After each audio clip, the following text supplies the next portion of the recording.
কি আবার ভাই, আপনি এটা কি করতে যাচ্ছিলেন? আপনার কাছে কি জীবনের মূল্য এতই কম হয়ে গেছে? আপনি কি আশপাশে মানুষজন দেখতে পাচ্ছেন না? কত মানুষ কত কষ্ট করে তাদের জীবিকা নির্বাহ করছে, আর আপনি জীবনকে এইভাবে নষ্ট করছেন। আপনার কাছে ভাই সত্যি জীবনে কোনো মূল্য নেই? এই ভাইটা প্রত্যেক দিন তার পরিবার চালানোর জন্য, তার জীবিকা নির্বাহের জন্য এখানে কাজ করে যাচ্ছেন। আপনার কাছে এগুলো কোনো মূল্য নেই? ওই পাশে দেখতে পাচ্ছেন ওই যে ওই চাচা, প্রত্যেক দিন তিনি ওখানে বাদাম বিক্রি করেন। আপনি কি মনে করেন আপনার জীবনে কোনো মূল্য নেই, শুধু তারই মূল্য আছে? প্রত্যেক দিন মানুষের বাড়ি খাম বিলি করে তিনি তার জীবিকা নির্বাহ করছেন। আপনার জীবনে কোনো মূল্য নেই, শুধু তার জীবনে মূল্য আছে। আল্লাহ তাআলা কিন্তু আত্মহত্যা একবার অপছন্দ করে এবং তিনি এটা হারাম করেছেন। আর যারা আত্মহত্যা করবে আর চিন্তা করবে, তখন শয়তান তাদেরকে ওয়াসওয়াসা দেবে যে তুই কাজটা কর, তুই আত্মহত্যা কর।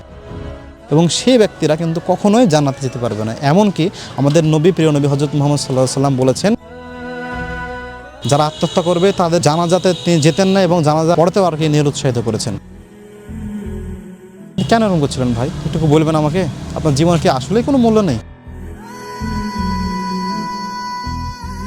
ভাই, আমার পরিবারের অনেক স্বপ্ন ছিল আমি ইন্টার পরীক্ষায় A+ পাবো, কিন্তু আমি A+ পাইনি। পরীক্ষায় আমি ফেল করেছি। আমার বাবা আমার বাড়ি থেকে আমাকে বের করে দিয়েছে, তাই আমি এই সিদ্ধান্তটা নিয়েছিলাম।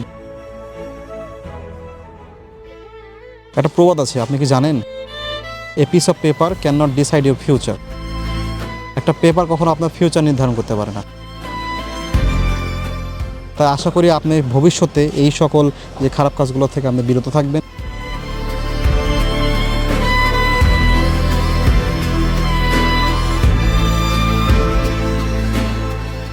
সম্মানিত দর্শক, জি আপনাকে বলছি, অনেকে যারা বাবা মা যারা ভিডিওটি দেখছেন, আপনাদের জন্য আসলে আমার এই ভিডিওটা। তো অনেকেই আর কি ভাবেন যে আপনার সন্তান ভালো রেজাল্ট করবে, ভালো জায়গায় পড়াশোনা করবে, কিন্তু এটা ভাবতে গিয়ে আমরা ভুলে যাই যে আমার সন্তান একজন মানুষের মতো মানুষ হবে, একটা সমাজে প্রতিষ্ঠিত একজন ব্যক্তি হবে এবং 2টা মানুষের বা 10টা মানুষের সহায়তা করবে।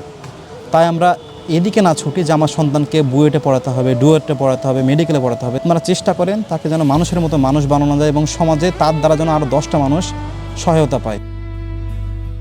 যেমন আমাদের বাংলাদেশে প্রায় কিন্তু যখন রেজাল্ট হয় তারপরে অনেকেই আত্মহত্যা বা সুইসাইড করে। তাদের বাপ মা যখন তাদেরকে প্রেশার ক্রিয়েট করে, তার ফলে কিন্তু এগুলো ঘটনা ঘটে। তো ধন্যবাদ সবাইকে এতক্ষণ ভিডিওটা দেখার জন্য।